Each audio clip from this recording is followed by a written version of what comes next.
السلامة المدينة أهم من أي سباق. وفي الحياة العادية في الشارع الجانبي كانت سيارة التاكسي والعائلات والشاحنات تعيش حياة يومية. البعض ينقل الركاب، والبعض يعمل في البحر، والبعض يحلم فقط بأن يرى يوما في سباق كبير.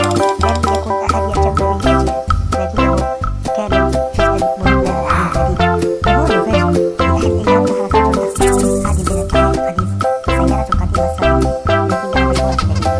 كانت مختلفة بالجميع، لا يبدو سريعا ولا يبدو قويا، لكن كان لديه لا يملكه آخرين: خبرة وذكاء وبساطة.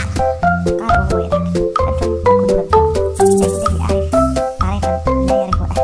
ضحك البعض قليلا، لكن لم يكن يعلم أحد أنه كلمته ستغير كل شيء.